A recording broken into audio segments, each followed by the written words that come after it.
Facebook, Instagram, ये सभी भटकाते हैं हमारा ध्यान, लेकिन दावा करते हैं हमें एक दूसरे से कनेक्टेड रखने का। लेकिन अभी से 2500 साल पहले एक व्यक्ति ने दावा किया था कि मनुष्य का असली कनेक्शन तो उसके मन के साथ है। और उसकी इस खोज ने न सिर्फ एक धर्म को जन्म दिया, बल्कि भारत के अशोक जैसे सबसे शक्तिशाली सम्राट का भी हृदय परिवर्तन कर दिया। आज हम उस मेंटल सॉफ्टवेयर को समझेंगे जिसने एंशिएंट इंडिया की फॉरेन पॉलिसी से लेकर आर्ट और आर्किटेक्चर तक को डिफाइन किया। एक ऐसा जमाना सोचिए जब दुनिया तलवार के दम पे चल रही थी। बैटल्स, किंग्स, किंगडम्स और कास्ट सिस्टम अपने पीक पे था। कॉम्प्लेक्स वैदिक रिचुअल्स का दौर चल रहा था। ऐसे में एक युवराज सिद्धार्थ ने अपने पूरे के पूरे महल को छोड़ दिया, बस सिर्फ एक सवाल का जवाब ढूंढने के लिए, दुख का कारण क्या है और इससे मुक्ति कैसे मिलेगी। और फिर वो जाते हैं गया में एक पीपल के पेड़ के नीचे। उस युवराज ने जो ज्ञान पाया वो सिर्फ एक रिलीजन नहीं बना, बल्कि उस ज्ञान ने पूरे एशिया के सिविलाइजेशन की दिशा ही बदल दी। So hello friends, welcome back to our channel UPSC decode. और आज की ये वीडियो है बुद्धिज्म को पूरे तरीके से समझने के लिए, क्योंकि यूपीएससी ने पिछले 10 साल में इस टॉपिक से 20 से भी ज्यादा सवाल पूछे हैं। So let's begin our journey of Buddhism. So एक पॉइंट मैं आपको बता दूं यहां पे नॉर्मली कि बुद्धा का जो जन्म है वो 563 बीसी में हुआ था। इस पॉइंट को माइंड में रखना है, एग्जाम पर्सपेक्टिव से नहीं। हिस्ट्री को, एंशिएंट हिस्ट्री का जो टाइमलाइन है उसको ध्यान में रखने के लिए, उसको एक बेसिक अंडरस्टैंडिंग के लिए इस बात को समझना है कि बुद्धा का जन्म हुआ था 563 बीसी में। और जब बुद्ध का जन्म हुआ तो उस समय के भारत की राजनीतिक स्थिति बिल्कुल ही अलग थी। यह वह दौर था जब छोटे छोटे जनजातीय राज्य, that is tribal republics etcetera, और बड़े बड़े साम्राज्य बन रहे थे। यानी कि जो जनजातीय राज्य थे वो खत्म हो रहे थे और बड़े बड़े साम्राज्य बन रहे थे। इनमें से 16 मुख्य राज्य थे जिन्हें हम महाजनपद कहते हैं। क्लियर? महाजनपद क्या है ये मैंने आपको बहुत पहले ही समझा दिया है, पिछले 1 या 2 पहले लेक्चर में मैंने इसे बताया था। तो देखो एक बार मैं रिवीजन करा दूं। जब अर्ली वैदिक सोसाइटी हम लोग पढ़ रहे थे तो उसमें हमने जन के बारे में बात की। जन का मतलब होता है ग्रुप ऑफ पीपल, लोगों का एक समूह। फिर उसके बाद जब हम लोग लेटर वैदिक सोसाइटी पढ़ रहे थे तब उसमें हमने बात की जनपद के बारे में। जनपद जो वर्ड है ये 2 शब्दों से मिलकर बना है, जन और पद। पद का मतलब होता है पांव। तो जनपद यानी कि जो लोग रह रहे हैं उनके पांव के नीचे की भूमि, that place is known as janapada. उसके बाद जब महाजनपद हम लोग पढ़ रहे हैं, यानी लेटर वैदिक सोसाइटी के बाद का जब पीरियड हम लोग पढ़ेंगे, तो ये जनपद जब बहुत शक्तिशाली हो गए, बहुत पावरफुल बन गए, एरिया इनका एक्सटेंड हो गया, तब इनको कहा जाने लगा महाजनपद। क्लियर? तो अब देखो, तो बुद्धिज्म के राइज होने के पीछे, बुद्धिज्म के उदय होने के पीछे जो पॉलिटिकल कॉजेस थे उसमें महाजनपद का रोल आता है।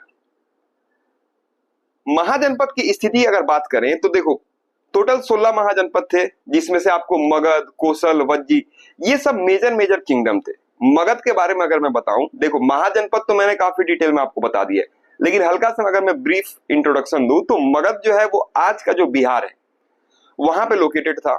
यह सबसे शक्तिशाली था, मिनरल रिसोर्सेज से भरपूर था, लैंड जो था वो बहुत ज्यादा फर्टाइल था। फिर कोसल जो हो गया महाजनपद, आज के यूपी वाला रीजन, यह कल्चरल हब था, वेल्दी था, इसका लोकेशन जो था वो बहुत ही ज्यादा स्ट्रेटेजिक था। फिर वज्जी मिलेगा बिहार नेपाल वाले रीजन के पास, यहां पे रिपब्लिकन सिस्टम था, काउंसिल के द्वारा शासन था। तो इस समय जब बुद्धा का जन्म हुआ 563 बीसी में, तो ये जो दौर था यह राजनीतिक उथल पुथल का दौर था। क्लियर? हर राज्य दूसरे को हराने की कोशिश में था। छोटे राज्य जो थे वो बड़े राज्यों के बीच में पिस रहे थे, हमेशा वॉर की सिचुएशन बनी रहती थी, कोई स्टेबिलिटी नहीं थी। आज एक पर्सन राजा है तो कल कोई और राजा है। शासन व्यवस्था में बदलाव हो रहा था, पुराना जो ट्राइबल सिस्टम था वो खत्म हो रहा था, नए मोनार्कियल सिस्टम आ रहे थे। एडमिनिस्ट्रेशन यानी कि प्रशासन जो था वो कॉम्प्लेक्स हो रहा था, टैक्स सिस्टम डेवलप हो रहा था, स्टैंडिंग आर्मीज बन रही थी। तो इन सब से क्या हुआ कि आम जनता पर प्रभाव पड़ा। आम जनता का ये हुआ कि लोग कांस्टेंट इनसिक्योरिटी में जीने लगे, टैक्स बढ़ रहे थे, यंग मैन को आर्मी में ज्वाइन होना पड़ता था, एग्रीकल्चर और ट्रेड जो था वो भी डिस्टर्ब हो रहा था। तो यहीं पे एक कॉन्टेक्स्ट बनता है बुद्धिज्म के लिए। तो ऐसे अनस्टेबल एनवायरनमेंट में लोग स्पिरिचुअल पीस की तलाश कर रहे थे। लोगों को एक ऐसे लीडर की जरूरत थी जो स्टेबिलिटी और पीस की बात करे। पॉलिटिकल केओस ने बुद्धिज्म के लिए एक परफेक्ट ग्राउंड तैयार किया। इसलिए बुद्ध का जो मैसेज है मध्यम मार्ग वाला, golden mean point, middle path और अहिंसा वाला, उस टाइम के लिए बिल्कुल ही सूटेबल था। लोग जो थे वो वॉर से, वायलेंस से एकदम थक चुके थे और बुद्धिज्म ने उन्हें एक पीसफुल ऑल्टरनेटिव दिया। क्लियर? तो पॉलिटिकल कॉजेस क्या थे ये आपको समझ आ गया होगा। अब हम डिस्कशन करते हैं बुद्धिज्म के राइज के पीछे जो सोशल कॉजेस थे, सामाजिक कारण। राजनीतिक कारण क्या था? महाजनपद में जो उथल पुथल चल रही थी वो। फिर जो सोशल कॉजेस थे, सामाजिक कारण, अब हम लोग उस पर डिस्कशन करते हैं। तो वैदिक जो यज्ञ थे वो बहुत ही ज्यादा कॉम्प्लेक्स, लंबे और महंगे हो गए थे। क्लियर? घी, जानवर, अंगूठी, ये सारी चीजें दान में देनी पड़ती थी। आम आदमी इन्हें नहीं कर सकता था। ऊपर से ब्राह्मणों का जो डोमिनेशन था, जो मोनोपोली था, वो इन सारे रिचुअल्स पे था। तो लोग एक ऐसे धर्म की तलाश में थे जो सिंपल हो, साधारण हो और प्रैक्टिकल हो। यानी कि उस जमाने में जो वैदिक अनुष्ठान थे वो बहुत ही जटिल और महंगे हो गए थे। आम आदमी के लिए करना बिल्कुल ही एकदम लगभग नामुमकिन था। तो आप सोच सकते हैं कि एक छोटे से यज्ञ में भी कितना कुछ चाहिए होता था। यज्ञ, ये जो यज्ञ थे इसमें क्या होता था कि समय की बर्बादी होती थी। एक यज्ञ करने में हफ्तों लग जाते थे। पैसों की बर्बादी होती थी। घी, अनाज, जानवर, सब कुछ यज्ञ की आग में डालना पड़ता था। ये चीज मैं आपको बुद्धिज्म के कॉन्टेक्स्ट से बता रहा हूं कि बुद्धिज्म का राइज क्यों हुआ है। क्लियर? जानवरों की बलि दी जाती थी, बेजुबान पशुओं को मारना पड़ता था, जो सेंसिटिव लोगों को अच्छा नहीं लगता था। दान की मांग की जाती थी। जो ब्राह्मण थे उनको गोल्ड, ज्वेलरी, लैंड, ये सारी चीजें दान में देनी पड़ती थी। फिर ब्राह्मणों का डोमिनेशन था, उनकी मोनोपोली थी इसमें। कैसे मोनोपोली थी कि सिर्फ संस्कृत जानने वाला ब्राह्मण ही रिचुअल परफॉर्म कर सकता था। आम आदमी डायरेक्टली गॉड से कनेक्ट नहीं कर सकता था। ब्राह्मणों ने खुद को गॉड और ह्यूमन के बीच का मिडिल मैन मान लिया था। हर छोटी मोटी सेरेमनी के लिए ब्राह्मणों को कॉल करना पड़ता, जो बहुत एक्सपेंसिव था। कॉल करने का मतलब उनको बुलाना पड़ता था। फिर आम जनता की जो समस्याएं थी, जैसे एक गरीब किसान यज्ञ नहीं कर सकता था, छोटे ट्रेडर्स और आर्टिसंस अफोर्ड नहीं कर सकते थे, महिलाओं को पूरी तरह से एक्सक्लूड कर दिया गया था। शूद्राज जो थे वो तो इनके पास, यज्ञ के पास जा ही नहीं सकते थे, रिचुअल्स के पास जा ही नहीं सकते थे। तो इस समय लोगों को एक ऐसे धर्म की तलाश थी जो सस्ता हो, सरल हो, प्रैक्टिकल हो, एक्सेसिबल हो। इसलिए बुद्ध ने एक ऐसा पाथ सजेस्ट किया जहां कोई एक्सपेंसिव रिचुअल नहीं, कोई मिडिलमैन नहीं, कोई एनिमल सेक्रीफाइस नहीं, हर कोई डायरेक्टली से प्रैक्टिस कर सकता था। तो लोगों ने इसे खुशी खुशी एक्सेप्ट किया। बुद्धिज्म ने रिलीजन को ब्राह्मणों के मोनोपोली से निकालकर आम जनता तक पहुंचाया। यही कारण है कि मर्चेंट्स, फार्मर्स, आर्टिसंस सभी जो थे वो बुद्धिज्म के प्रति अट्रैक्ट हुए। क्लियर? तो सोशल कॉजेस क्या थे ये भी आपको समझ आ गया होगा। अब हम लोग बात करते हैं इकोनॉमिक कॉजेस की पहले, उसके बाद हम लोग रिलीजियस कॉजेस की बात करेंगे। इकोनॉमिक कॉजेस क्या थे, यानी कि आर्थिक कारण क्या थे इस समय। तो अब देखो, उस जमाने में भारत का जो इकोनॉमी था उसमें बदलाव आ रहा था। एग्रीकल्चर और जो ट्रेड था उसमें ग्रोथ हो रहा था, वो तेजी से बढ़ रहे थे। नदियों के किनारे जो उपजाऊ जमीन थी, बेटर इरिगेशन सिस्टम था और न्यू फार्मिंग टेक्निक था, इन सभी ने मिलकर जो पैदावार था, जो प्रोड्यूस था, उसको इंक्रीज कर दिया, उसे बढ़ा दिया। लोग अब सिर्फ अपने गांव तक ही लिमिटेड नहीं रहे, लॉन्ग डिस्टेंस ट्रेड होने लगा, न्यू मार्केट्स बनने लगे। अब ये जो नया व्यापारिक वर्ग था, न्यू मर्चेंट क्लास, इसकी दिक्कत थी। इनके पास पैसा तो था बट इज्जत नहीं थी। ये लोग इकोनॉमिकली स्ट्रांग थे, व्यापारी, साहूकार, जमींदार, इनके पास दौलत थी, रिसोर्सेस थे, बिजनेस एम्पायर थे, लेकिन इनका सोशल स्टेटस जो था वो बहुत ही ज्यादा लो था, rich but low status. Clear? ब्राह्मणों के मुकाबले सोशल लैडर में ये नीचे थे। ब्राह्मण जो थे वो इंटेलेक्चुअली सुपीरियर समझे जाते थे। फिर यहाँ पे रिलीजियस डिस्क्रिमिनेशन होता था, जैसे जो रिलीजियस सेरेमोनीज होती थी उनमें इन्हें जो मर्चेंट क्लास था इसको सेकेंड क्लास ट्रीटमेंट मिलता। तो इनकी क्या जरूरत थी मर्चेंट क्लास की अब, कि एक ऐसा धर्म हो जो उनके इकोनॉमिक सक्सेस को जस्टिफाई करे, ऐसा सिस्टम हो जो वेल्थ को पॉजिटिव रूप में देखे। इनको सोशल रिकॉग्निशन चाहिए थी, समाज में पहचान चाहिए थी, ब्राह्मणों के बराबर स्टेटस चाहिए था, अपने बिजनेस प्रैक्टिस के लिए इनको मोरल सपोर्ट चाहिए था। तो बुद्धिज्म ने क्या यहाँ पे प्रोवाइड किया? वेल्थ को बुद्धिज्म ने निगेटिव नहीं देखा, बुद्धिज्म में वेल्थ को वाइजली यूज करने का सीख दिया गया। बिजनेस एथिक्स प्रोवाइड किया गया कि सही तरीके से बिजनेस करने का प्रिंसिपल दिया हुआ है। सोशल मोबिलिटी प्रोवाइड की गई है, कास्ट सिस्टम को रिजेक्ट किया गया है ताकि कोई भी सक्सेसफुल हो। डायरेक्ट एक्सेस है रिलीजन के प्रति, यानी कि ब्राह्मणों के बिना डायरेक्टली स्पिरिचुअल पाथ भी मिल सकता है। फिर प्रैक्टिकल बेनिफिट थे, जैसे व्यापारी जो थे वो बुद्धिज्म को डोनेट करके मेरिट अर्न कर सकते थे। बुद्धिस्ट मोनास्ट्रीज ट्रेड रूट्स के अलोंग जो फैले हुए बिजनेस थे उनके लिए भी ये हेल्पफुल थे। कमर्शियल वैल्यूज को प्रमोट किया गया, ऑनेस्टी, ट्रूथ, ट्रस्ट, रिलायबिलिटी। इसलिए वेल्दी मर्चेंट्स और बिजनेसमैन बुद्धिज्म के प्रति अट्रैक्ट हुए। उन्हें एक ऐसा धर्म मिला जो उनके इकोनॉमिक सक्सेस को सेलिब्रेट करता, कंडेम नहीं करता। यह ब्राह्मण डोमिनेटेड सिस्टम से कंप्लीटली डिफरेंट था। क्लियर? फिर अब देखो, फिर और आता है आपको इंटेलेक्चुअल कॉजेस। इंटेलेक्चुअल कॉजेस का मतलब मैं ये आपको बोलना चाहता हूं कि ज्ञान का लोकतंत्रीकरण हुआ यहाँ पे, भाषा की क्रांति हुई, यानी कि जो लैंग्वेज था उसमें रेवोल्यूशन हुआ। अब भाषा का जो मुद्दा था वो उस समय का सबसे बड़ा सोशल बैरियर था। कैसे? क्योंकि वैदिक ग्रंथ संस्कृत में लिखे गए थे, जो एक तरह से बोले तो ब्राह्मणों की प्राइवेट प्रॉपर्टी बन चुकी थी। आम आदमी के लिए संस्कृत सीखना बहुत मुश्किल था। यह उस समय बहुत कॉम्प्लेक्स लैंग्वेज थी और ब्राह्मणों ने जानबूझकर इसे और भी कॉम्प्लिकेटेड बना रखा था ताकि कॉमन पीपुल रिलीजियस नॉलेज तक ना पहुंच सके। फिर जो उस समय जो लैंग्वेज था संस्कृत में क्या प्रॉब्लम थी उस समय? यह एलिट लैंग्वेज था, सिर्फ ब्राह्मणों और उच्च वर्ग की भाषा था। नियम कठिन थे, व्याकरण इतना कॉम्प्लेक्स था कि सीखने में बहुत समय लगता। मंत्रों का अर्थ समझना आम लोगों के लिए बहुत मुश्किल था। शूद्र और महिलाओं के लिए तो कंप्लीटली ये बैन था। तो अब यहाँ पे बुद्ध का जो था वो रिलीजन अपना उन्होंने स्टार्ट किया कैसे? रेवोल्यूशनरी अप्रोच दिया। सॉरी। इन्होंने प्राकृत को चुना।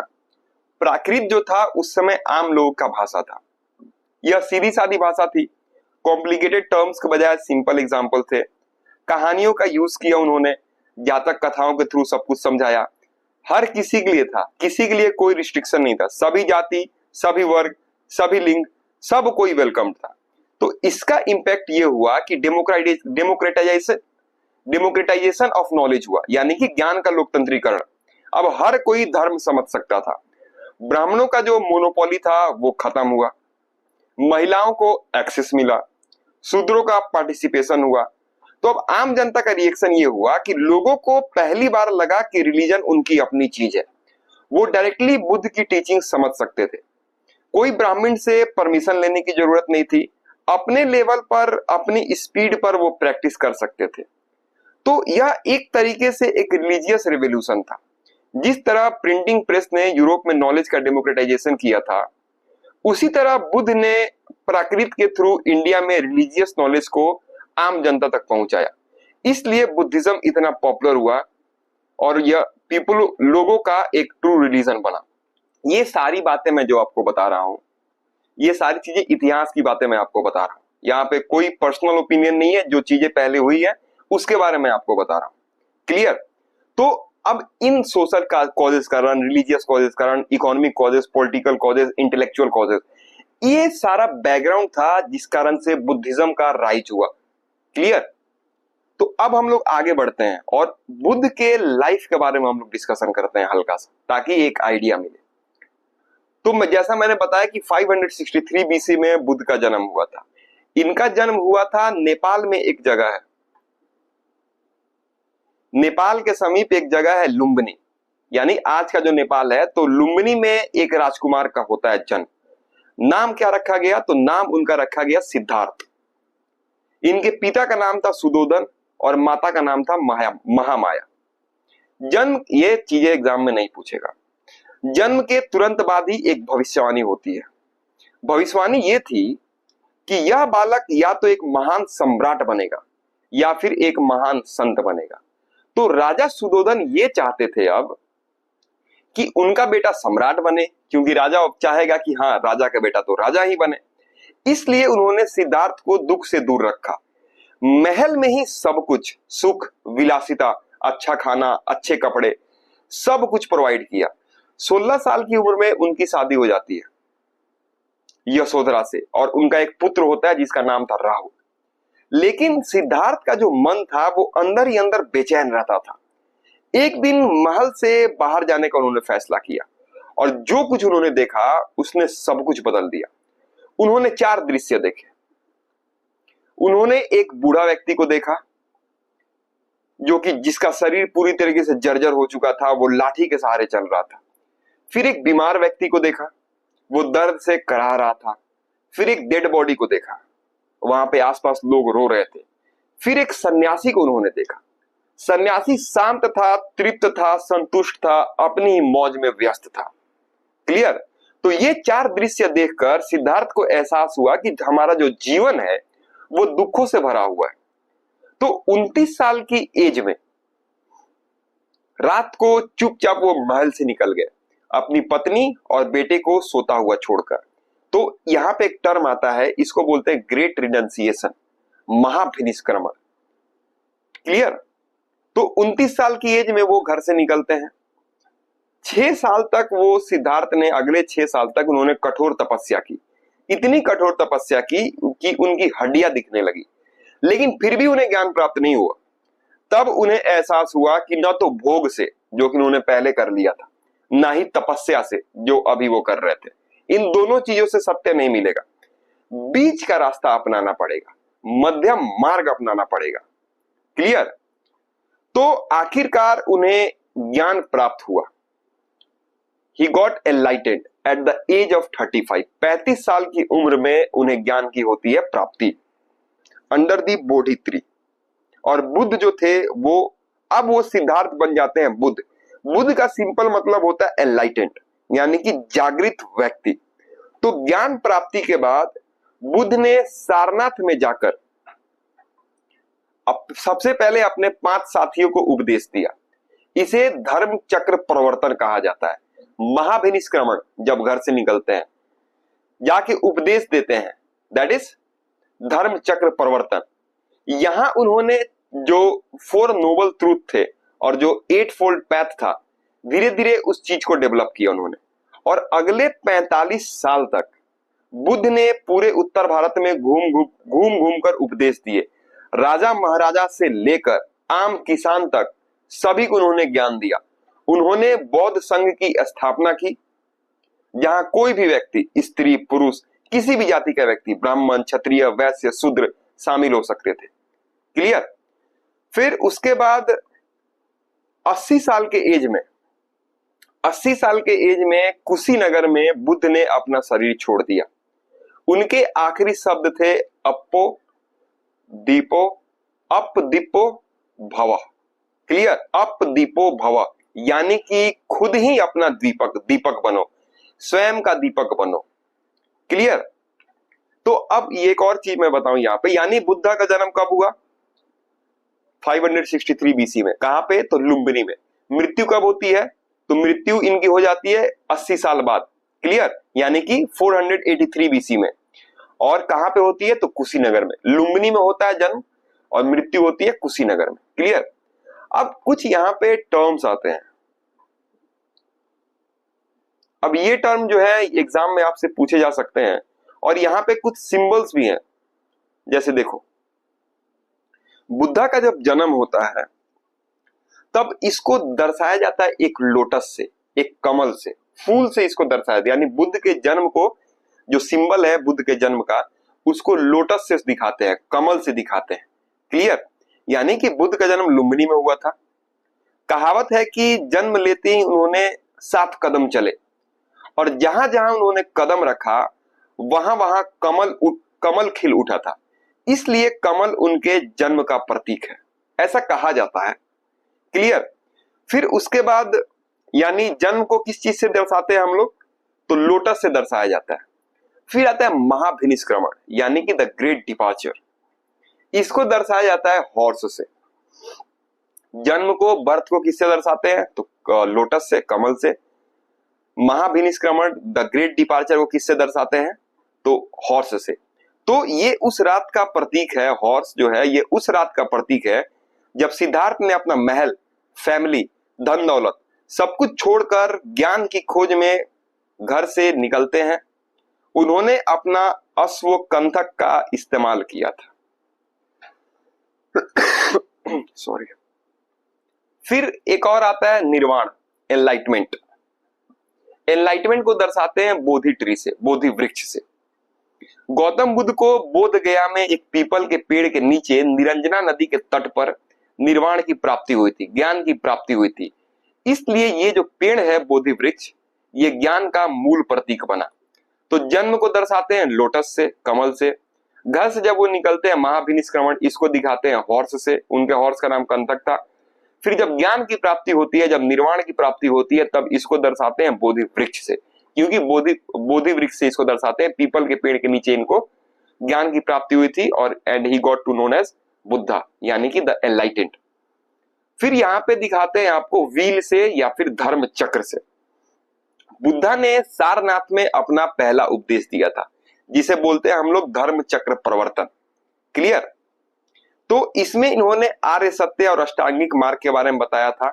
चक्र इसलिए प्रतीक है क्योंकि धर्म का चक्र जो था वो चल गया था। क्लियर। फिर स्तूप से दर्शाते हैं इनका जो महापरिनिर्वाण है, यानी जो द ग्रेट डिमाइस है, यानी कि कुशीनगर में बुद्ध का शारीरिक अंत हुआ था, जिसका प्रतीक जो है वो स्तूपाज है, जो उनकी स्मृति और शांति के दर्शक हैं। उनके पग के निशान यानी कि फुटप्रिंट्स जो है वो भी इसी की याद दिलाते हैं। क्लियर। तो किस इवेंट को किस सिंबल से दर्शाया जा रहा है वो सारी चीजें आपको पता चल गई।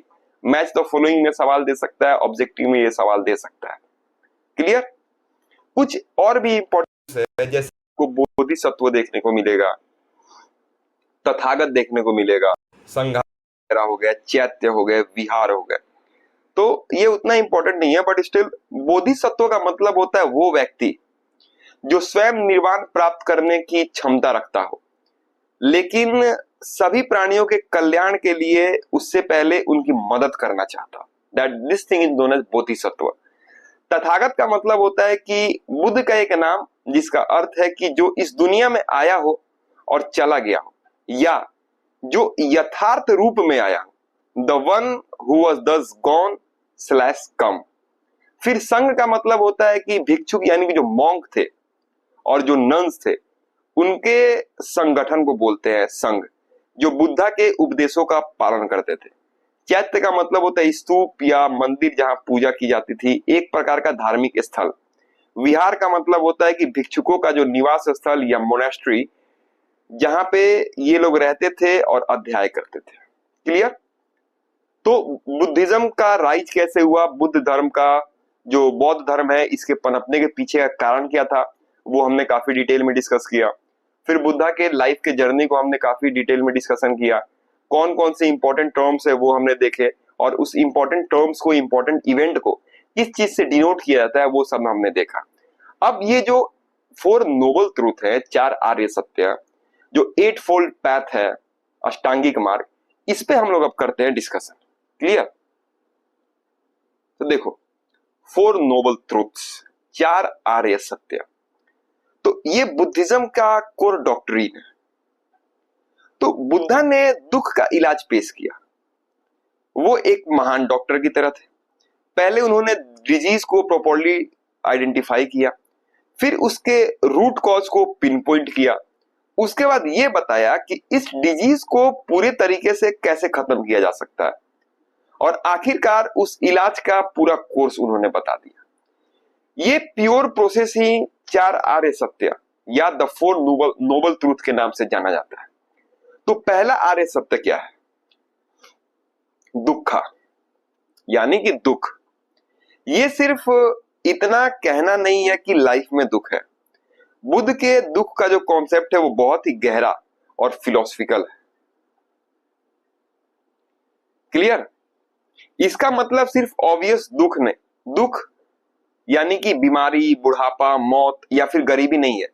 दुख 3 लेवल पे काम करता है। ऐसा बुद्ध का कहना था कि जो दुख है वो नॉर्मल दुख की बात नहीं कर रहे हैं, वो दुख 3 लेवल पे काम करता है। एक होता है ऑब्वियस दुख, ठीक है, एक होता है ऑब्वियस दुख, ये यानी कि यही वो रेगुलर दुख है जो हम सब महसूस करते हैं।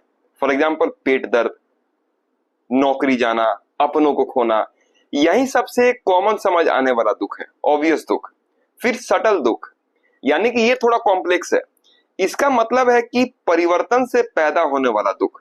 वो खुशी जो हमें किसी चीज से मिलती है वो इसलिए खत्म होती है क्योंकि वो चीज बदल जाती है या हम उसका इंटरेस्ट खो देते हैं। जैसे आपको नया फोन मिला, बहुत खुशी हुई, लेकिन कुछ महीने बाद नया मॉडल आ गया तो पुराना फोन अब उतना अच्छा नहीं लगेगा। तो ये जो खुशी का खत्म होना है ये भी एक प्रकार का दुख है। हर सुख के पीछे एक दुख छुपा हुआ है, क्योंकि हर चीज जो है वो इम्परमानेंट है, यानी कि वो परमानेंट नहीं है। फिर उन्होंने एक और दुख की बात की, एग्जिस्टेंशियल दुख, यानी कि ये सबसे गहरा लेवल है। इसका मतलब है कि हमारा जो पूर्ण एग्जिस्टेंस ही है, यानी हमारा नाम, हमारी पर्सनालिटी, हमारी बॉडी, ये सब एक सर्टेन लेवल ऑफ स्ट्रेस या डिससेटिस्फैक्शन से बना हुआ है। हम हमेशा किसी ना किसी चीज के लिए स्ट्राइव कर रहे हैं, किसी ना किसी टेंशन में है, बस जीना ही दुख है। तो पहला सत्य बेसिकली ये है कि जीवन ऐसा ही है कि वो पूरे तरह से संतुष्ट कारक नहीं है और इसमें हर प्रकार के दुख शामिल है। क्लियर? यानी पहला हो गया दुख, सफरिंग एग्जिस्ट। अब दूसरा आर्य सत्य है कि दुख का कारण क्या है, कॉज ऑफ सफरिंग। तो अब सवाल उठता है कि आखिर दुख है क्यों? तो बुद्धा का जवाब है तृष्णा। तृष्णा का मतलब होता है क्रेविंग या डिजायर। दुख का मूल कारण हमारा थर्स्ट है। ये तृष्णा जो है ये 3 प्रकार की होती है, काम तन्हा, भाव तन्हा, विभव तन्हा। ये आपको जानने की जरूरत नहीं है, मतलब टर्म उतना ध्यान रखने की जरूरत नहीं है, वैसे मैंने प्रोवाइड करा दिया आपको, लेकिन फिर भी बस अंडरस्टैंडिंग आपको लेना है, ठीक है, कि आखिरकार ये कहना क्या चाहते हैं। जैसे काम तन्हा का मतलब होता है कि ये हमारी इंद्रियों की ख्वाहिशों की थर्स्ट है। अच्छा खाना, आरामदायक घर, सुंदर चीजें, pleasant sound, in sense pleasure को पाने के लिए और उनमें डूब कर रहने की जो हवा है उससे दुख है। फिर भाव तन्हा का मतलब होता है, जैसे काम तन्हा समझे, भाव तन्हा ये हमारे एग्जिस्टेंस और रिकॉग्निशन को कंटिन्यू करने की थर्स्ट है। हमें फेमस बनना है, अपना लेगेसी छोड़ना है, हम चाहते हैं कि हमेशा यही री इनकारनेशन होते रहे, ये ईगो की क्रेविंग है। फिर होता है विभव तन्हा, ये उल्टा है, नॉन एग्जिस्टेंस की थर्स्ट। इतना ज्यादा दुख या डिप्रेशन कि हम खत्म होना चाहते हैं, एस्केप करना चाहते हैं। क्लियर? तो मूल मंत्र यह है कि जब हम किसी चीज को पाने के लिए लालच करते हैं, अटैचमेंट होता है, या किसी चीज से दूर भागने की भी कोशिश करते हैं, एवर्जन, और हमें वो नहीं मिलता तो दुख पैदा होता है। क्लियर? हमारा जो एक्सपेक्टेशन है और जो रियलिटी है उसके बीच का जो गैप है उससे दुख पैदा होता है। यानी पहला नोबल ट्रूथ है, पहला सत्य है कि हाँ दुख है। दूसरा ये बात करते हैं कि आखिरकार उस दुख का कारण क्या है, तो वो है तृष्णा। अब ये बात करते हैं निरोध, यानी कि दुख का अंत कैसे होगा। तो अगर दुख का कारण तृष्णा है तो इसका मतलब ये हुआ कि दुख को पूरी तरीके से खत्म किया जा सकता है। अगर हम अपनी तृष्णा, अपनी क्रेविंग को खत्म कर दें तो दुख भी खत्म हो जाएगा। तृष्णा को कंट्रोल करने की इस स्टेट को निरोध कहते हैं, और इसकी जो अल्टीमेट अचीवमेंट है उसको निर्वाण कहते हैं। निर्वाण एक ऐसी स्टेट ऑफ माइंड है जहां ना कोई क्रेविंग होती है, ना कोई हेट्रेड होगा, ना कोई अटैचमेंट होगा। ये वो मुक्ति है, लिबरेशन है, शांति की वो अवस्था है जहां आत्मा पुनर्जन्म के जो चक्र है, यानी साइकिल ऑफ जो रीबर्थ है, उससे आजाद हो जाती है। बुद्ध ने कहा कि ये केवल थ्योरी नहीं है बल्कि एक प्रैक्टिकल गोल है जो हर कोई अचीव कर सकता है। क्लियर। अब चौथा आर्य सत्य है कि दुख का इलाज कैसे होगा। बुद्ध ने सिर्फ ये नहीं बताया कि दुख है, उसका कारण भी है और उसे खत्म किया जा सकता है। उन्होंने वो रास्ता भी बताया जिससे आप इस अल्टीमेट फ्रीडम तक पहुंच सकते हैं। ये रास्ता है द एट फोल्ड पैथ और अष्टांगिक मार्ग। ठीक है। अब देखो, अब अष्टांगिक मार्ग पे हम लोग डिस्कशन करते हैं, यानी कि एट फोल्ड पैथ पे। तो बुद्धा ने जो फोर नोबल ट्रूथ का में जो डायग्नोसिस बताई कि दुख है, उसका कारण तृष्णा है, उसे खत्म किया जा सकता है, उसका प्रैक्टिकल इलाज है अष्टांगिक मार्ग या फिर द एट फोल्ड पैथ। ये कोई ऐसे स्टेप्स नहीं है जो एक के बाद एक फॉलो करने हैं, ये एक कंप्लीट लाइफ स्टाइल पैकेज है। जैसे कि एक अच्छी हेल्थ के लिए आप डाइट, एक्सरसाइज और मेडिटेशन सारी चीजें एक साथ करते हैं, तो वैसे ही ये भी है। इनमें से कोई भी एक छूटा तो बैलेंस पूरी तरह से बिगड़ जाएगा। तो ये जो एट फोल्ड पैथ है, यानी कि 8 प्रिंसिपल जो हैं इसमें, इनको 3 कैटेगरी में डिवाइड कर सकते हैं। Wisdom, ethical conduct and mental discipline, यानी कि प्रज्ञा, शील और समाधि। ठीक है। अब कैटेगरी 1 की अगर हम लोग बात करते हैं विजडम की, तो विजडम यानी कि प्रज्ञा। ठीक है।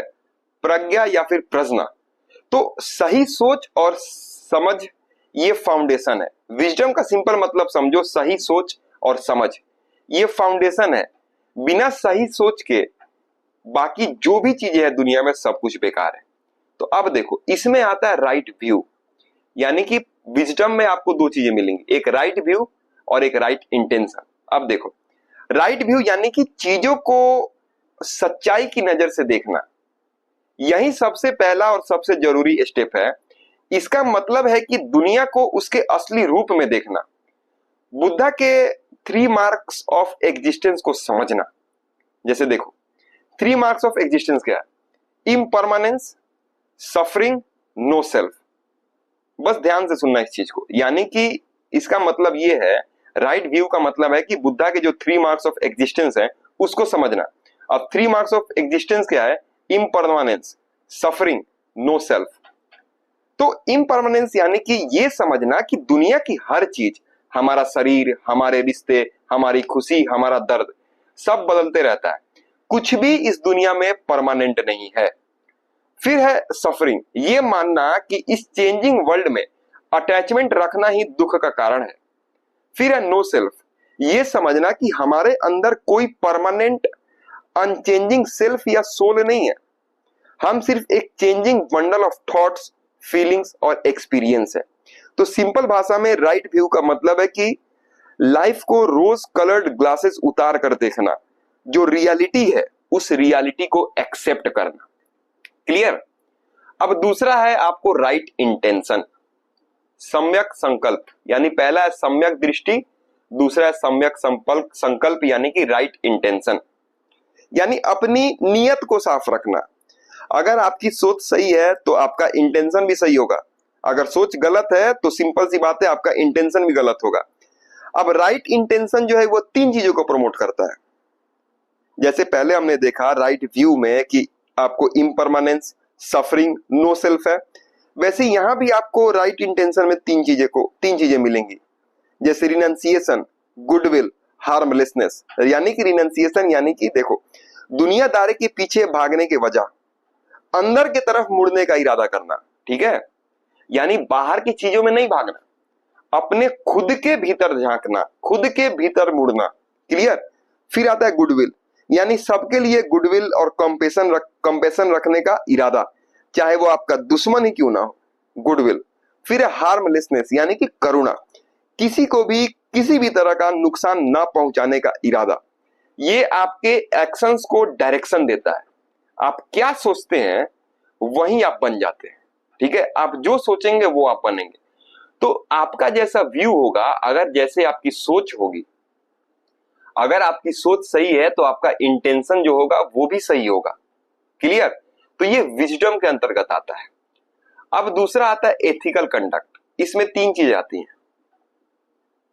एथिकल कंडक्ट यानी कि सी, इसमें आपको मिलेगा right speech, right action and right livelihood.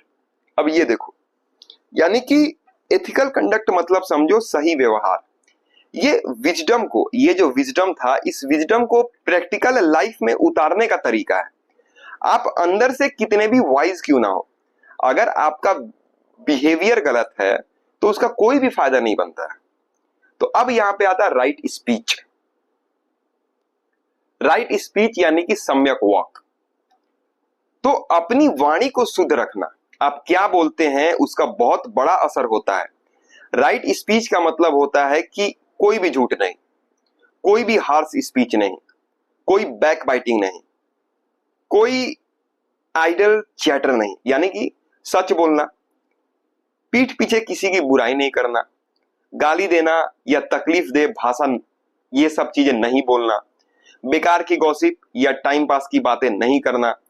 आपकी जो वाणी है वो कंस्ट्रक्टिव, पीसफुल और हेल्पफुल होनी चाहिए। क्लियर। फिर इसके बाद आता है राइट एक्शन, यानी कि अपने कर्मों को शुद्ध रखना। ये आपके फिजिकल एक्शन के बारे में है। बेसिकली पंचशील या जो 5 प्रीसेप्ट हैं उसको फॉलो करना। ये क्या है, तो ये आपको है नो किलिंग। ये जो 5 प्रीसेप्ट है उसके बारे में बता रहा हूं। 5 राइट एक्शन के अंतर्गत आता है 5 प्रीसेप्ट। मतलब ये राइट एक्शन को समझने के लिए आपको समझना होगा 5 प्रीसेप्ट। तो इसके अंतर्गत आपको मिलेगा नो किलिंग, यानी कि अहिंसा, किसी भी प्राणी को नुकसान नहीं पहुंचाना। फिर आपको मिलेगा नो स्टीलिंग, यानी कि किसी भी चीज को बिना परमिशन के नहीं लेना। फिर नो सेक्सुअल मिसकंडक्ट। क्लियर। फिर आता है नो लाइंग, यानी कि झूठ नहीं बोलना। राइट स्पीच से ये कनेक्टेड है। ये जो नो लाइंग है ना, ये राइट स्पीच से कनेक्टेड है। फिर नो इंटॉक्सिकेशन, ठीक है, यानी कि ऐसा कुछ भी नहीं लेना जो माइंड को क्लाउडेड करे। ठीक है। फिर आपको मिलेगा, आपको फिर अगला मिलेगा आपको राइट लाइवलीहुड।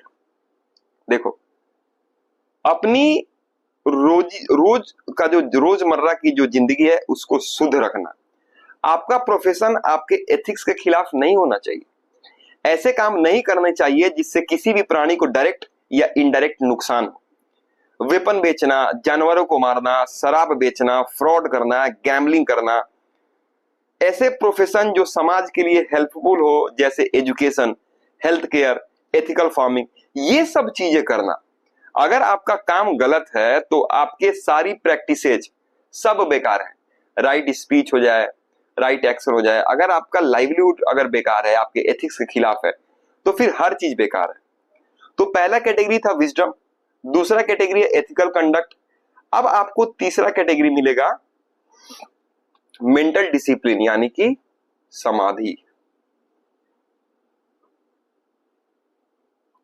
अब देखो, इसमें भी 3 चीजें मिलेंगी, right effort, right mindfulness and right concentration.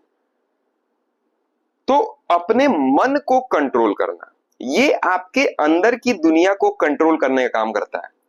Ethical life से आपके बाहर का व्यवहार साफ हो जाता है, लेकिन अंदर का जो माइंड है वो अभी भी भागता रहेगा। इसलिए इस माइंड की भी ट्रेनिंग जरूरी है। वो कैसे होगी, तो राइट एफर्ट। देखो, अपनी एनर्जी को सही जगह पे लगाना, ये माइंड के फील्ड में खेती जैसा है। अच्छे थॉट्स को उगाना और बुरे थॉट्स को दबाना। ठीक है। प्रिवेंट करना, यानी कि ऐसे बुरे थॉट्स को रोकना जो अभी तक उठ रहे थे। ठीक है, यानी कि नेकी वाले थॉट्स उठे, बुरे थॉट नहीं उठे। इस माइंड में जो एनर्जी है उसको बस परफेक्ट जगह पे, सही जगह पे लगाना। ठीक है, यानी कि जो बुरे थॉट्स ऑलरेडी माइंड में है उन्हें दूर करना, जो अच्छे अच्छे थॉट्स हैं उनको अपने माइंड में जन्माना और उनको एनकरेज करना। जो नेक थॉट्स ऑलरेडी माइंड में है उन्हें मेंटेन करना और उनमें ग्रोथ करना। तो ये एक कांस्टेंट प्रैक्टिस है। फिर आपको मिलेगा राइट माइंडफुलनेस, यानी कि प्रेजेंट मोमेंट में रहना। ये आजकल की माइंडफुलनेस की प्रैक्टिस का मूल है। इसका मतलब है कि हर वक्त हर पल फुल्ली प्रेजेंट रहना, अपने थॉट्स, अपनी फीलिंग्स, अपने बॉडी के सेंसेशन और आसपास की दुनिया को ऑब्जर्व करना विदाउट जजमेंट। क्या फील हो रहा है, गुस्सा, खुशी, डर, बस इनको नोटिस करना, इनके बीच में फंसना नहीं। बॉडी कैसे फील कर रही है, थकान, दर्द, हल्कापन, इसको बस देखना है। और जब आप ऑब्जर्वर बन जाते हो तो आप अपने थॉट्स और फीलिंग के गुलाम नहीं रहते हो। क्लियर? फिर आता है राइट कंसंट्रेशन, यानी कि अपने मन को एकाग्र करना। ये राइट माइंडफुलनेस का नेचुरल रिजल्ट है।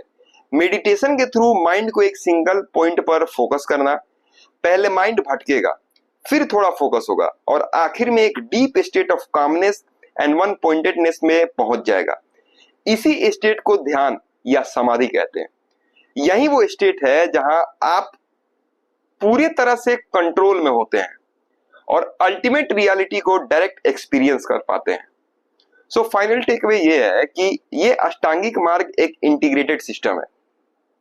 कंडक्ट आपके माइंड को पीसफुल बनाती है ताकि समाधि यानी कि कंसंट्रेशन डेवलप हो सके, और समाधि से आपको विजडम की रियल अंडरस्टैंडिंग आती है। तो ये तीनों मिलकर आपको निर्वाण की ओर लेकर जाते हैं, आपको एनलाइटेंड बनाते हैं। क्लियर? अब हम लोग देखते हैं Buddhist school and text sects, लेकिन उससे पहले बुद्ध के कुछ और भी ज्ञान है। जैसे देखो, बुद्धिज्म के कुछ अन्य भी प्रमुख सिद्धांत है, अदर की डॉक्ट्रिन्स भी हैं। जैसे कि बुद्धिज्म ने 4 आर्य सत्य और अष्टांगिक मार्ग के अलावा भी कुछ ऐसा गहरा सिद्धांत दिया है जो इस दर्शन की नींव रखते हैं। इनमें से कुछ महत्वपूर्ण है, जैसे कि आपको मिलेगा 3 यूनिवर्सल ट्रूथ्स। 3 यूनिवर्सल ट्रूथ यानी कि 3 सार्वभौमिक सत्य। ये जो 3 सिद्धांत हैं वो दुनिया को देखने का बुद्ध का तरीका है। इन्हें समझना ही असली विजडम है। जैसे आपको अनिका यानी कि इम्परमानेंस, यानी कि सब कुछ बदलता है। आप बस ध्यान से सुनो इस चीज को कि सब कुछ बदलता है। तो ये सिद्धांत कहता है कि इस संसार की हर एक चीज परिवर्तनशील है, कुछ भी परमानेंट नहीं है। हमारा शरीर, हमारे विचार, हमारे रिश्ते, हमारे सुख दुख, पहाड़, नदियां, तारे, सितारे, सब कुछ एक क्षेत्र में आते हैं, बदलते हैं और एक दिन खत्म हो जाते हैं। एग्जाम्पल, जैसे कि एक दिया जल रहा है, उसकी फ्लेम 1 सेकंड पहले जैसी थी, अब वो वैसी नहीं है, वो कांस्टेंट चेंज में है। हमारा जीवन भी वैसे ही है। तो ये जो कॉन्सेप्ट है बुद्धिज्म का, दुख के विचार को बेस प्रोवाइड करता है। और अगर सब कुछ चेंज हो रहा है तो किसी भी चेंज से चिपक कर क्यों रहा जाए, क्योंकि किसी भी चीज से चिपकने से होता है भैया दुख। तो पहला आर्य सत्य में हमने दुख के बारे में पढ़ा था। अनिका जो था वो इससे डायरेक्टली जुड़ता है, यानी इम्परमानेंस। दुख इसलिए होता है क्योंकि हम इम्परमानेंट चीजों को परमानेंट मानकर उनसे अटैच हो जाते हैं। चिपकने का मतलब है अटैच होना। जैसे अगर आप एक खूबसूरत फ्लावर को देखते हो, आपको अच्छा लगता है, आप चाहते हैं कि वो हमेशा खिला रहे, लेकिन कुछ ही दिन में वो मुरझा जाएगा। इस मुरझाने का जो दर्द है इसलिए होता है क्योंकि आपने उसके खिले रहने की इच्छा को पकड़ लिया था। ठीक है? तो ये बताता है कि दुख का कारण बाहर की घटना नहीं है, बल्कि हमारा उन घटनाओं के प्रति रिएक्शन और अटैचमेंट है। यानी कि कुछ भी इस दुनिया में परमानेंट नहीं है। ठीक है? तो ये सारी चीजें थी। फिर मिडिल पाथ वाला भी आएगा सिस्टम, यानी कि मिडिल पाथ का सिंपल मतलब समझो कि अगर मान लो पॉइंट ए यहाँ पे कोई बहुत ही लो मोमेंट पे है, पॉइंट बी यहाँ पे जो चीज है वो बहुत ही ज्यादा हाई मोमेंट पे है, तो बीच वाले मोमेंट में हमें रहना है, द गोल्डन मीन पॉइंट। ठीक है? द मिडिल वे, इसको बोलते हैं गोल्डन मीन पॉइंट। यानी कि कोई चीज बहुत ही ज्यादा लो है वहां भी नहीं, कोई चीज बहुत ज्यादा हाई है वहां भी नहीं, रहना है हमें मीडियम में, द मिडिल वे में। क्लियर? यानी कि देखो, अगर इसे और डिटेल में मैं समझाता हूं, तो ये बुद्धिज्म का एक प्रैक्टिकल और बैलेंस्ड अप्रोच है। ठीक है? बुद्ध ने अपने जीवन के अनुभव से सीखा। उन्होंने देखा कि एक्सट्रीम इंटेलिजेंस यानी दुनिया के सुखों में डूब कर रहना भी बेकार है, और कठोर तपस्या और अपने शरीर को सताना भी बेकार है। दोनों ही इंसान को स्पिरिचुअल ग्रोथ से दूर लेके जाते हैं। बुद्धा ने रॉयल्टी के सुखों और 6 साल के कठोर तपस्या दोनों को ट्राई किया था, जैसा मैंने पहले आपको बताया था। उन्हें अनुभव हुआ कि ना तो दुनिया के सुखों से मोक्ष मिलता है, ना ही शरीर को घातक रूप से टॉर्चर करके मोक्ष मिलता है। इसलिए उन्होंने मध्यम मार्ग या मिडिल मिडिल पाथ को अपनाया। तो ये एक ऐसा बैलेंस्ड लाइफ स्टाइल है जहां ना आप दुनियादारी के पीछे भागते हैं और ना ही दुनिया को पूरे तरीके से छोड़ देते हैं। ये अष्टांगिक मार्ग पर चलता है, एथिकल और माइंडफुल जीने का रास्ता है ये, ठीक है। तो मिडिल पाथ ही बुद्धिज्म को एक प्रैक्टिकल रिलीजन बनाता है जिसे कोई भी इंसान अपना सकता है। ये एक्सट्रीमिज्म को रिजेक्ट करता है और बैलेंस्ड डेवलपमेंट पर जोर देता है। इंडिया की फॉरेन पॉलिसी में भी आपको पंचशील और न्यूट्रलिटी का कॉन्सेप्ट इसी से इंस्पायर होता हुआ मिलेगा, ठीक है। तो बुद्धिज्म के बारे में हमने पढ़ लिया, जो उसके मेन डॉक्ट्रिन्स थे उस पर हमने काफी डिटेल में चर्चा कर ली, ठीक है। इस सब चीजों का मैंने नोट्स भी आपको प्रोवाइड किया हुआ है। देखो इन हर चीजों को ऐसा नहीं है केवल डायग्राम फॉर्मेट में मैंने आपको दिया है, बल्कि हर चीज का मैंने आपको नोट्स भी दिया है। जैसे 4 नोबल ट्रूथ यहाँ पे थे, dukkha suffering, life in its essence is unsatisfactory and involves all forms of suffering, obvious pain, subtle pain and existential pain. ये सारी चीजें मैंने आपको बताया था कि मैं वैसे आपको जरूरत नहीं इतना, लेकिन फिर भी रिवीजन के लिए काफी जरूरी है। फिर origin of suffering, cessation of suffering, path to cessation, ठीक है। तो हर चीज यहाँ पे मैंने प्रोवाइड आपको किया हुआ है ताकि आप डिटेल में भी इसको पढ़ सकते हो, ठीक है। तो वापस चलते हैं हम लोग अपने डिस्कशन पे, क्योंकि अब यहाँ पे होगा कुछ और एक्स्ट्रा। देखो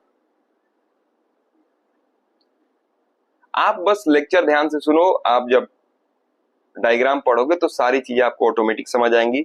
उसके बाद फिर जब आप नोट्स पढ़ोगे तो वहां भी आपको हर चीज समझ में आएगा। तो आपको अब एक बात पता होनी चाहिए कि बुद्धिस्ट स्कूल एंड सेक्ट्स, यानी कि बुद्धिज्म के भीतर ही 2 ऐसे स्कूल डेवलप हो गए जिनकी मान्यताओं में जमीन आसमान का अंतर है। एक स्कूल बुद्धा को टीचर मानता है और दूसरा जो स्कूल है वो उन्हें भगवान मानता है। एक पर्सनल लिबरेशन पर फोकस करता है तो दूसरा सभी प्राणियों के लिबरेशन पर फोकस करता है। तो बुद्धिज्म के इन्हीं 2 मुख्य शाखाओं को हम लोग थेरवाद और महायान, थेरवाद देखो यहाँ पे कंफ्यूज नहीं होना, इसको मैं अभी क्लियर करूंगा, थेरवाद और महायान ये हम लोग बोलते हैं। यहां से इसका कंपैरिजन करेंगे क्योंकि यूपीएससी में पूछता है यहाँ पे। तो अब देखो जो थेरवाद बुद्धिज्म है ये स्कूल ऑफ एल्डर्स है। मूल विचार इसका ये है कि यह बुद्धिज्म का सबसे पुराना और ट्रेडिशनल रूप है। कौन सा? थेरवाद बुद्धिज्म। तो इसे ही हीनयान कहा जाता है, ठीक है। इसीलिए मैंने बोला क्योंकि आप जनरली जानते हो हीनयान, महायान। तो जो थेरवाद बुद्धिज्म है उसी को हीनयान कहा जाता है। क्योंकि देखो हीनयान यहाँ पे ना ये जो टर्म है वो थोड़ा निगेटिव है, क्योंकि हीनयान का मतलब होता है छोटा वाहन। इस कारण से ये टर्म थोड़ा निगेटिव है। That's why I focused on Theravada Buddhism. तो यहाँ पे अगर मुख्य विशेषताएं की मैं बताऊंगा आपको तो Theravada Buddhism that is Hinayana. तो इनका मानना है कि बुद्ध एक महान टीचर है, भगवान नहीं है। वो मार्गदर्शक हैं जिन्होंने मोक्ष का रास्ता दिखाया। इसका गोल ये है थेरवाद बुद्धिज्म का कि व्यक्तिगत मोक्ष या निर्माण प्राप्त करना। गोल है एक अरहत बनना। अरहत का मतलब है कि वो व्यक्ति जिसने खुद से मोक्ष प्राप्त कर लिया हो। इसके टेक्स्ट आपको मिलेंगे पाली भाषा में, जैसे त्रिपिटक आपको देखने को मिलेगा। ये सबसे पुराने बुद्धिस्ट टेक्स्ट है। प्रैक्टिस इनका कैसा था? Personal meditation and personal discipline पर जोर, खुद की लिबरेशन, पहले खुद की लिबरेशन उसके बाद दूसरों की। मतलब मेन बस इतना जानो कि खुद की लिबरेशन, ठीक है। मुख्य रूप से यह देखो तो साउथ में, साउथ ईस्ट एशिया में, श्रीलंका में, थाईलैंड में, म्यांमार में, कंबोडिया में, लाओस में, वहां पे आपको ये देखने को मिल जाएगा।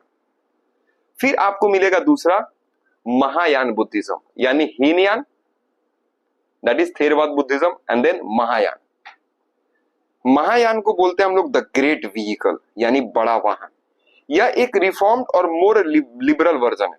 इसे बड़ा वाहन कहा जाता है क्योंकि यह ज्यादा लोगों को मोक्ष तक ले जाने का दावा करता है। इसमें बुद्ध जो है उनको दिव्य भगवान माना जाता है कि उनमें सुपर नेचुरल पावर है। गोल क्या है इसका कि सभी प्राणियों का लिबरेशन। गोल है एक बोधिसत्व बनना, यानी वो व्यक्ति जो खुद निर्वाण प्राप्त कर सकता है परंतु संसार में सभी प्राणियों की मदद करने के लिए वापस भी आता है। इसमें संस्कृत भाषा में लिखे गए टेक्स्ट को मान्यता दी गई है। त्रिपिटक के अलावा और भी कई सूत्राज है। इसका प्रैक्टिस कैसे है तो दया पे और कॉम्पेशन पे जोर देना, दूसरों की हेल्प करना इंपॉर्टेंट है। इसका अगर बात करें एक्सपेंशन की तो मुख्य रूप से जो नॉर्थ एशिया है वहां पे जैसे चीन, जापान, कोरिया, तिब्बत, वियतनाम, ये सब एरिया है। ठीक है, फिर आपको और भी मिलेगा, जैसे वज्रयान भी आपको देखने को मिलेगा, हीनयान, महायान, वज्रयान। ठीक है, इसका मतलब होता है the diamond vehicle, A small vehicle, great vehicle and diamond vehicle. ये महायान से ही निकला एक और स्कूल है जो तांत्रिक प्रैक्टिसेस इंक्लूड करता है। इसका तरीका है कि fast track to enlightenment through tantric practices, mantras and rituals. ये मुख्य रूप से आपको तिब्बत, भूटान और मंगोलिया में फैला। इसकी विशेषताएं की अगर बात करें तो complex visualisation practices, मंडलास and Guru disciple relationship है यहाँ पे। ठीक है, तो ये मेन चीजें हैं। वैसे 18 से ज्यादा सेक्ट इसमें है तो उतना तो डिस्कशन हम लोग नहीं करेंगे क्योंकि उतना जरूरी भी नहीं है। तो Hinayana, Mahayana, Vajrayana, clear? Sorry.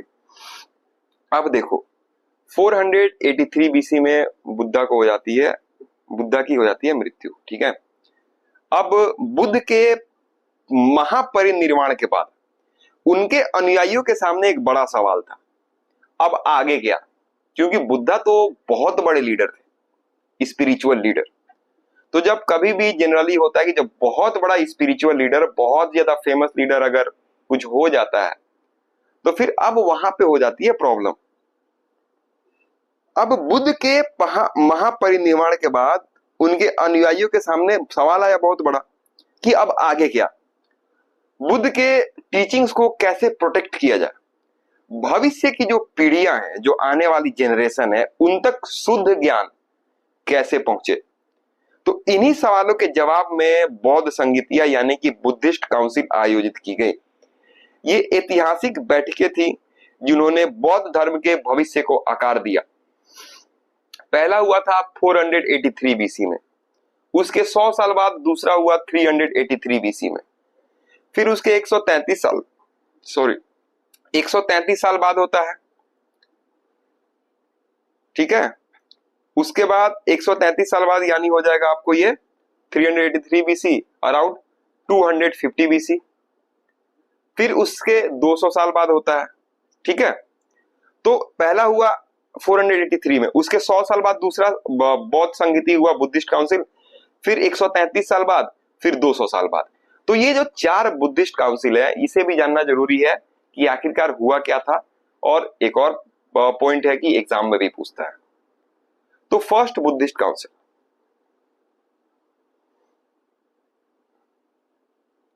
First Buddhist council देखो ये हुआ था कब? मैंने बताया आपको 483 बीसी में, जब बुद्धा की मृत्यु हुई थी, महापरिनिर्वाण का समय।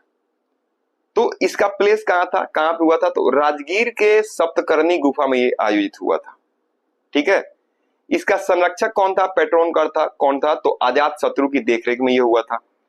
इसकी अध्यक्षता किसने की? तो महाकश्यप ने की। ये बुद्ध के वरिष्ठ शिष्य थे। इसको आयोजित करने का कारण क्या था? क्योंकि बुद्ध के मृत्यु के बाद भ्रम फैला। ठीक है, बुद्ध के निर्वाण के बाद भ्रम फैलना स्टार्ट हो गया। एक भिक्षु सुबद्धा ने कहा कि अब हम जो चाहे वो कर सकते हैं क्योंकि बुद्ध तो चले गए। लेकिन वरिष्ठ भिक्षुओं ने शिक्षाओं को संरक्षित करने का निर्णय लिया था। यानी कि परिणाम ये हुआ इस काउंसिल का कि बौद्ध शिक्षा को 2 भाग में संगठित किया गया। देखो, यानी कि जो बौद्ध शिक्षा थी उसको 2 भाग में संगठित किया गया, विनय पिटक और सुत्त पिटक। विनय पिटक जो था यह भिक्षुओं के लिए और भिक्षुणियों के लिए नियम था, और जो सुत्त पिटक था इसमें बुद्ध के प्रवचन आपको देखने को मिलेंगे। ये कब बन रहा है? तो विनय पिटक सुट पिटक कब बन रहा है? 483 बीसी में जब काउंसिल होती है, फर्स्ट बुद्धिस्ट काउंसिल, उसके बाद। विनय पिटक का मतलब होगा कि भिक्षु और भिक्षुणियों के लिए उसमें नियम लिखे गए। सुत पिटक क्या हुआ कि बुद्ध के प्रवचन लिखे गए, ठीक है। और पाली कैनन की यहाँ पे नींव रखी गई। क्लियर। अब दूसरा बुद्धिस्ट काउंसिल होता है, कब होता है? 383 बीसी में। कहां पे होता है? तो वैशाली में होता है, ठीक है। और इसके पैट्रन कौन है, यानी कि संरक्षक कौन है? तो कालाशोक। कारण क्या था? तो कारण यहां सुनना, इसमें 700 मॉन्क्स ने डिबेट किया था। कारण था 10 पॉइंट्स ऑफ डिस्प्यूट। ये 10 पॉइंट्स ऑफ डिस्प्यूट क्या है? 10 विवादित बिंदु। देखो उसमें कुछ मैं आपको बता रहा हूं, जैसे नमक को जानवर की सींग में रखना, दोपहर के बाद भोजन करना, भोजन के बाद छाछ पीना, बड़ी बैठक चटाइयों का उपयोग, अधिक धन रखना आदि, ठीक है। यानी देखो, वज्जी भिक्षु वर्सेस रूढ़िवादी भिक्षु, बहस हुई कि क्या इन प्रथाओं को अनुमति दी जाए। दोपहर के बाद भोजन करना, भोजन के बाद छाछ पीना, अधिक धन रखना, तो डिबेट चला कि क्या इन सब प्रथाओं को अनुमति दिया जाए। उसके बाद इस पे बहुत ज्यादा डिबेट हुआ। अब परिणाम क्या होता है देखो कि होता है अब यहाँ पे विभाजन। जो रूढ़िवादी भिक्षु थे उन्होंने वज्जी भिक्षुओं की प्रथाओं को खारिज कर दिया। अब यहाँ पे दो समूह बने, एक रूढ़िवादी और एक उदारवादी समूह। और इसी विभाजन के बाद 18+ उप संप्रदाय बनते हैं। क्लियर। तो पहला कहां पे हुआ था? राजगीर के सप्तकर्णी गुफा में। दूसरा वैशाली में। वैशाली में जो हुआ था उसके संरक्षक थे कालाशोक, और यहाँ राजगीर में जो हुआ था उसके संरक्षक थे अजातशत्रु। अब आता है आपको तीसरा बुद्धिस्ट काउंसिल, ये होता है 250 बीसी में। कब होता है ये? तो 250 बीसी में, ठीक है, नॉट 80, इट्स 250। तो ये होता है आपको पाटलिपुत्र में, दैट इज पटना। संरक्षक थे आपको फेमस सम्राट अशोक। अध्यक्षता इसके की थी मोगलीपुत्र तीस ने। आयोजन का कारण था कि अशोक के शासन में बौद्ध जो धर्म था वो राजधर्म बन गया था। कई नकली भिक्षु संघ में शामिल हो गए, गलत सिद्धांत फैल रहे थे। संघ और शिक्षाओं को शुद्ध करने की आवश्यकता थी, इसलिए इसको आयोजित किया गया। इसमें लगभग आपको 1000 भिक्षुओं ने लगभग भाग लिया था। मोगलीपुत्र तीस ने कथावथु ग्रंथ लिखकर गलत मंतों का खंडन किया। भ्रष्ट भिक्षुओं को संघ से निकाल दिया गया। परिणाम ये हुआ कि अभिधम पिटक आता है यहाँ पे। अब देखो, जो पाली कैनन की शुरुआत हुई थी आपको फर्स्ट बुद्धिस्ट काउंसिल में, वो थर्ड बुद्धिस्ट काउंसिल में जाते आते होती है कंप्लीट। अभिधम पिटक भी कैनन में जोड़ा गया, ठीक है। फिर आपको विनय पिटक, सुत पिटक और अभिधम पिटक हो गए। यहाँ पे विनय पिटक, सुत पिटक हमने डिस्कशन किया, क्या था वो मैंने आपको बता दिया। अब यहाँ पे अभिधम पिटक भी जोड़ा जा रहा है। कब? तो थर्ड बुद्धिस्ट काउंसिल। को विदेश भेजा गया, जैसे श्रीलंका भेजा गया, कश्मीर, गांधार, हिमालय, इन सब चीजों पे भेजा गया। यहीं से थेरवाद परंपरा शुरू हुई थी, श्रीलंका वाला रीजन। फिर आपको मिलेगा फोर्थ बुद्धिस्ट काउंसिल। अब यहां देखना, ये में होता है जो बुद्धिस्ट फोर्थ बुद्धिस्ट काउंसिल, ये कब होता है? तो फर्स्ट सेंचुरी में, not BC, C common era. अब यहाँ पे देखो, यहाँ पे दो अलग अलग काउंसिल हुई थी। एक कश्मीर काउंसिल हुआ था महायान से रिलेटेड, और एक श्रीलंका काउंसिल हुआ था थेरवाद से रिलेटेड। कश्मीर में हुआ, श्रीलंका में हुआ, ठीक है। तो कश्मीर वाला जो है उस पर हम लोग डिस्कशन करते हैं। यह पहली शताब्दी ईस्वी में हुआ था, लगभग आप देखो तो 70 एडी के अराउंड, ठीक है। 70 एडी के अराउंड हुआ था। कहां पे हुआ था? तो ये कुंडल वन में हुआ था। कश्मीर में कुंडल वन एक जगह है, वहां पे हुआ था। इसके संरक्षक कौन थे? तो इसके संरक्षक थे राजा कनिष्क। अध्यक्षता की थी इसकी वसुमित्र और अश्वघोष ने, ठीक है। उसके बाद इसका परिणाम क्या निकला? तो महायान बौद्ध धर्म का विकास हुआ। संस्कृत में टीकाएं लिखी गई, विभाषा शास्त्र रचे गए, महायान सिद्धांतों को व्यवस्थित किया गया, ठीक है। अब देखो, जो श्रीलंका में संगीति हुई थी यानी काउंसिल, वो थेरवाद से रिलेटेड है। यह 29 बीसी के अराउंड हुआ था, ठीक है। स्थान है श्रीलंका में, एक जगह है अल्लू विहार। तो वहां पे ये हुआ था। और इसके संरक्षक थे राजा वत्तगामनी। ठीक है, कंफ्यूज मत होना यहाँ पे। पहले कनिष्क मिल जाएंगे आपको, जो कश्मीर में काउंसिल हुआ था। श्रीलंका में जो काउंसिल हुआ था वो थे वत्तगामनी। ठीक है, राजा वत्तगामनी अभय पूरा नाम। कारण था कि अकाल और युद्ध के कारण मौखिक परंपरा खतरे में थी। तो परिणाम ये हुआ कि पाली कैनन को पहली बार लिखित रूप में संरक्षित किया गया, ताड़ के पत्तों पर लिखा गया। थेरवाद परंपरा अब सुरक्षित हो गई। तो महत्व ओवरऑल ये है कि इन सभी संगीतियों ने बौद्ध धर्म की शिक्षाओं को संरक्षित किया। विभिन्न संप्रदायों का उदय हुआ, थेरवाद, महायान एक्सेट्रा। बौद्ध धर्म का विश्व में प्रसार हुआ। सॉरी। यही कारण है कि आज भी जो बुद्ध की शिक्षाएं है ना, वो शुद्ध रूप में उपलब्ध है। क्लियर? लेकिन आपको भी पता है हर चीज कि कोई भी चीज अगर अपने पीक पे जा रही है तो उसका डाउनफॉल भी होगा। तो बुद्धिज्म का भी होता है डिक्लाइन। ठीक है, तो एक टाइम था जब भारत दुनिया का बुद्धिस्ट सेंटर था। ठीक है, एक समय था कि जो भारत था वो पूरी दुनिया का बुद्धिस्ट केंद्र था। नालंदा और विक्रमशिला जैसी यूनिवर्सिटीज में दुनिया भर के स्टूडेंट्स पढ़ने आते थे। पर फिर क्या हुआ कि बुद्धिज्म अपने ही होमलैंड में डिक्लाइन हो गया। तो देखते हैं इंटरनल वीकनेसेस, यानी कि बुद्धिज्म के अपने इश्यूज, जैसे करप्शन इन संघा, जैसे monastic wealth, loss of simplicity, moral decline. देखो, करप्शन इन संघा, doctrinal complexity, language barrier, loss of simplicity. ये प्रॉब्लम बाहर की नहीं है, ये बुद्धिज्म के भीतर की प्रॉब्लम है। Because there was corruption in Sangha means कि if you talk monastic health, monasteries became extremely rich from donation. Loss of simplicity, मतलब कि monks जो थे वो भोग विलास में they got engaged in so much what is that thing like भोग विलास। yes, भोग विलास में बहुत ज्यादा engaged होने लगे। फिर जो moral decline हुआ, they loosened their discipline, Vinay rules got broken, यानी विनय रूल्स ब्रोक होने लगे। जैसे कि कुछ जो मॉन्क्स थे they became adviser to king for political power, राजनीतिक शक्ति के लिए वो कुछ जो मॉन्क थे वो राजा के सलाहकार हो गए। फिर यहाँ पे डॉक्ट्रिनल कॉम्प्लेक्सिटी है। डॉक्ट्रिनल कॉम्प्लेक्सिटी का मतलब होता है कि जो सिंपल टीचिंग कॉम्प्लेक्स फिलोसफी आम लोगों के लिए बहुत कॉम्प्लिकेटेड हो गया।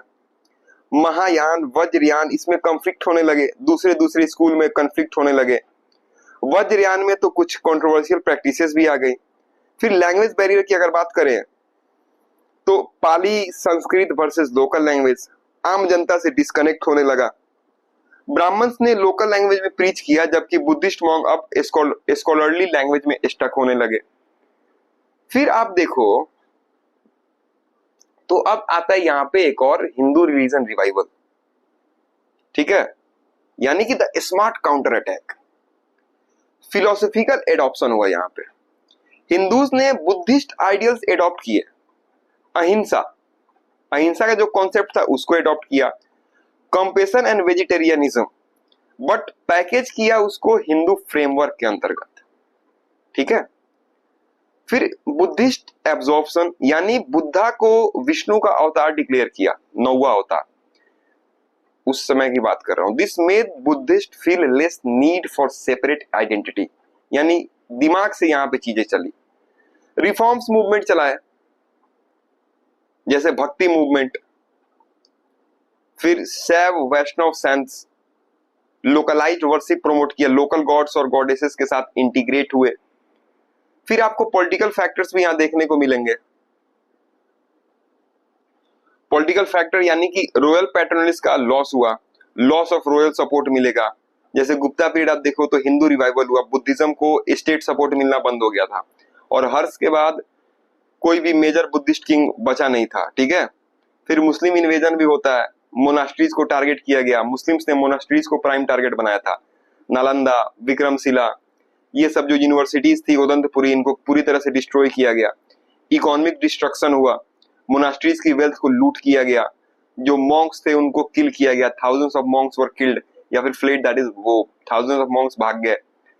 फिर रीजनल पॉलिटिक्स भी आपको देखने को मिलेगा, रीजनल किंग्स ने लोकल हिंदू ट्रेडिशन को प्रमोट किया, बुद्धिज्म जो था वो अर्बन सेंटर तक ही लिमिटेड रह गया। फिर आपको सोशल और इकोनॉमिक फैक्टर्स भी देखने को मिलेंगे, जैसे कि जो ट्रेड रूट्स थे वो चेंज होने लगे, जो सिल्क रूट था, सिल्क रूट डिक्लाइन होने लगा, इंटरनेशनल बुद्धिस्ट नेटवर्क जो था वो ब्रेक हो गया, नए नए सी रूट्स बने, हिंदू और मुस्लिम ट्रेडर्स डोमिनेंट हो गए। यानी कि इकोनॉमिक बेस भी अब यहाँ पे आएगा कि मर्चेंट क्लास ने भी हिंदुइज्म को एडॉप्ट किया, caste system better for business, land grants ब्राह्मण को दिए जाने लगे, बुद्धिस्ट को नहीं। फिर जो रूरल अर्बन डिवाइड था, यहाँ पे कि बुद्धिज्म जो था वो लार्जली अब अर्बन फेनोमेनन हुआ, हिंदुइज्म जो था वो रूरल रूट्स में स्ट्रॉन्ग था, and when urban centres got decline, Buddhism का भी उनके साथ डिक्लाइन हुआ।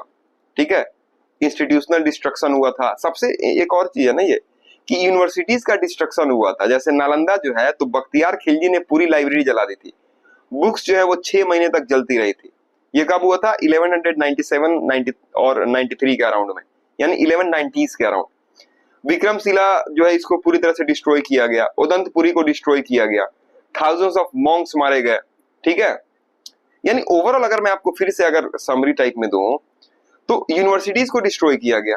ठीक है, फिर आपको क्रिश्चियनिटी जैसा यहाँ पे कोई सेंट्रल पोप नहीं था, डिफरेंट स्कूल्स के बीच यूनिटी नहीं थी, हमेशा डिबेट थी, अशोक कनिष्क जैसे पैट्रोन्स अब नहीं थे, ओरिजिनल फिलोसफिकल क्रिएटिविटी खत्म हो गई थी। क्लियर? तो इसका मल्टीपल कॉज है, कोई सिंगल रीजन नहीं है बुद्धिज्म के डिक्लाइन होने का। गुप्ता पीरियड से मुस्लिम इन्वेजन तक ये लगातार डिक्लाइन होने लगा। जो हिंदू रिवाइवल मूवमेंट्स थे उनका बहुत बड़ा रोल है। फिर ये रॉयल पैटर्न जो था उसको ये लोग लॉस कर गए। ठीक ना? So Buddhism decline due to combination of internal and external factors. Hindu assimilation was more significant than the foreign invasion. Organizational weaknesses made Buddhism vulnerable, and economic factors played crucial role. Sorry. तो अब मुद्दा यह है कि Buddhism का legacy क्या है। इतना देर से बुद्धिज्म काफी लंबा लेक्चर हो गया, तो बुद्धिज्म की लेगेसी क्या है यहाँ पे, तो इसको बस सिंपल सुनना। भारत में बुद्धिज्म एज ए रिलीजन का डिक्लाइन हो गया, लेकिन उसकी जो टीचिंग्स थी ना वो कभी नहीं मरी। बुद्धा के मैसेज सरवाइव तो किए ही, आज पूरे दुनिया में भी फैल गए। एक राजकुमार का 2500 इयर्स ओल्ड विजडम आज भी मॉडर्न साइंस, साइकोलॉजी और वर्ल्ड पीस को इंस्पायर कर रहा है। जैसे स्तूपाज और मोनास्ट्रीज जो हैं, जैसे सांची, भारहूत, अमरावती जैसे जो स्तूपाज हैं, ये सिर्फ रिलीजियस बिल्डिंग्स नहीं है, ये इंडियन आर्किटेक्चर का एक बहुत ही वैल्यूएबल ट्रेजर है। इन्हें देख के हम उस जमाने के आर्ट एंड डिजाइन को सीखते हैं। फिर जो जातक स्टोरीज थी, बुद्ध के पहले के जन्मों की कहानियां और जो दूसरे बुद्धिस्ट टेक्स्ट हैं, उन्होंने इंडियन लिटरेचर को बहुत एनरिच किया है। इन कहानियों ने हमें नैतिक सीख दी है। नैतिक सीख का मतलब होता है मोरल लेसन। फिर कास्ट सिस्टम के खिलाफ इसने आवाज उठाई। बुद्धा ने पहली बार जन्म के आधार पर भेदभाव करने वाली कास्ट सिस्टम के अगेंस्ट आवाज उठाया था। उन्होंने इक्वालिटी पर जोर दिया। बुद्धिज्म ने महिलाओं को भी पढ़ने और स्पिरिचुअल पाथ पर चलने का मौका दिया। उन्होंने भिक्षुणियों को अलाउ किया, जो एक बहुत बड़ी बात थी उस समय। अहिंसा, नॉन वायलेंस के प्रिंसिपल ने लोगों में एनिमल्स के प्रति दया और वेजिटेरियन लाइफ स्टाइल को प्रमोट करने में भी बड़ी भूमिका निभाई। 20वीं सदी में यूरोप और अमेरिका के लोग बुद्धिज्म और उसके फिलॉसफी की तरफ आकर्षित हुए। कई हॉलीवुड स्टार और टेक लीडर्स जैसे स्टीव जॉब्स, इन्होंने भी बुद्धिज्म से इंस्पायर होकर मेडिटेशन अपनाया, जिससे ये और भी पॉपुलर हो गए। आजकल online meditation classes, Buddhist apps और यूट्यूब वीडियोस के थ्रू बुद्धा की टीचिंग्स घर बैठे ही अवेलेबल है। इससे इसका और भी इजी एक्सेस हो गया है। फिर न्यूरो साइंस रिसर्च में भी आपको, जैसे मॉडर्न साइंस ने प्रूव किया है कि मेडिटेशन का हमारे दिमाग पर पॉजिटिव इफेक्ट पड़ता है। दिमाग के स्ट्रक्चर और फंक्शन में पॉजिटिव चेंजेस आते हैं। फिर साइकोलॉजी में भी है, जैसे माइंडफुलनेस थेरेपी, जो डायरेक्टली बुद्धिस्ट मेडिटेशन प्रैक्टिस से आई है। आज डिप्रेशन और एंजाइटी के इलाज में इसे वाइडली यूज किया जाता है। ध्यान के उपयोग जो है अब स्ट्रेस रिडक्शन, और पेन मैनेजमेंट के लिए एक साइंटिफिक तरीके के रूप में किया जा रहा है। तो ओवरऑल ये है कि भारत में एक धर्म के रूप में बुद्धिज्म कमजोर जरूर हुआ, लेकिन बुद्धा की टीचिंग्स और फिलॉसफी आज भी हमारे कल्चर के को का गहराई का एक हिस्सा है और पूरे वर्ल्ड को साइंस, मेडिसिन और मॉडर्न लाइफ स्टाइल को इंस्पायर और बेनिफिट दे रहा है। कौन? तो बुद्धिज्म। ठीक है, तो अब पूरा लेक्चर यहाँ पे समाप्त होता है। ये प्रमुख सिद्धांत वाला ही है, मिडिल पाथ वाला जो मैंने डिस्कस किया था उसका चैट है। अब इसका जो पीडीएफ है वो मैंने टेलीग्राम पे ऑलरेडी प्रोवाइड करा दिया है, फिर उसके बाद इसका मैं टेस्ट भी, अब मैं एक पूरा टेस्ट लूंगा स्टोन एज, चालकोलिथिक पीरियड, उसके बाद फिर आपको इंडस वैली सिविलाइजेशन, अर्ली वैदिक पीरियड, लेटर वैदिक पीरियड, महाजनपद और फिर बुद्धिज्म या फिर जैनिज्म भी पढ़ा के उसके बाद एक पूरा प्रॉपर इसका टेस्ट ले लूंगा। तो ओवरऑल बस वीडियो तो समाप्त होता है। तो हमने देखा कि कैसे एक राजकुमार सिद्धार्थ बुद्ध बनते हैं, कैसे उन्होंने दुख का हल ढूंढा, कैसे उनका धर्म पूरी दुनिया में फैला और कैसे भारत में इसका पतन हुआ पर उनकी लेगेसी आज भी जिंदा है। लेकिन क्या आप जानते हैं कि बुद्धा के समय में एक और महान टीचर ने जन्म लिया था, एक ऐसा फिलॉसफी जो बुद्धिज्म जितना ही पावरफुल था पर कुछ मायनों में उससे भी एक्सट्रीम था। जैसे नॉन वायलेंस को ये एक कंप्लीटली न्यू लेवल पे लेके गए और उस फिलॉसफी का नाम है जैनिज्म और उस महान टीचर का नाम है महावीर। तो अगले वीडियो में हम लोग डिस्कशन करेंगे जैनिज्म पे। तब तक के लिए धन्यवाद।